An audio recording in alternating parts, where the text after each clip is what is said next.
চিত্র, তাই না? এই যে 2 বাজে কয় পাট নিচ্ছি? 4 পাট। প্লাজু, তাই না? প্লাজু পায়জামা, প্লাজু পায়জামা না? এই এখন আমরা হচ্ছে কি এই যে কাটিং লাইনে এইভাবে কাটবো, দেখেন এই যে কাটিং লাইনে এইভাবে কাটবো।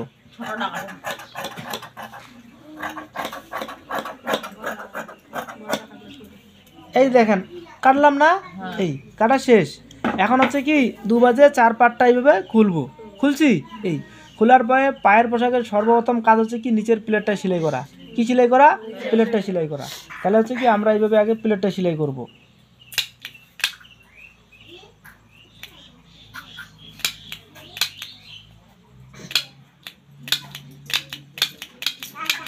তাহলে হচ্ছে কি এইভাবে 1 ইঞ্চি নেবেন, তারপরে এইভাবে 1 ইঞ্চি নেবেন। তাহলে কয় ইঞ্চি হলো?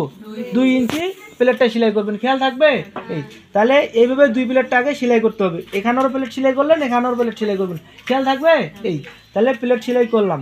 প্লেট সেলাই করার পরে দেখেন তো বাবুগুলা, এখানে একটা সাইড, এখানে একটা সাইড, এখানে একটা সাইড, এখানে একটা সাইড, এই 2 সাইড সুন্দর করে সেলাই করে দেবো। এই যে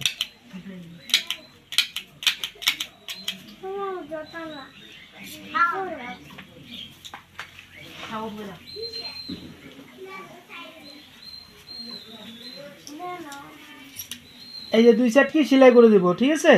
এই যে 2 সাইড সেলাই করলাম না? তারপরে আমরা রাবার ঘরটা সুন্দর করে তৈরি করব, ঠিক আছে? এই রাবার ঘর যখন তৈরি করব, এই যে দেখেন 2 পা বের হয়েছে না? এই কালকের পোশাকটার মতো হয়েছে না? এই এই যে দেখেন, তাহলে হচ্ছে কালকেরটা হচ্ছে কি পাটা ছোট ছিল, আর এটার পাটা কি বড়। তাহলে প্লাজো পাজামা এখন আমরা তৈরি করতে পারবো? কোনো ঝামেলা হবে না? এই তাহলে এই হচ্ছে কি প্লাজো পাজামা, ঠিক আছে?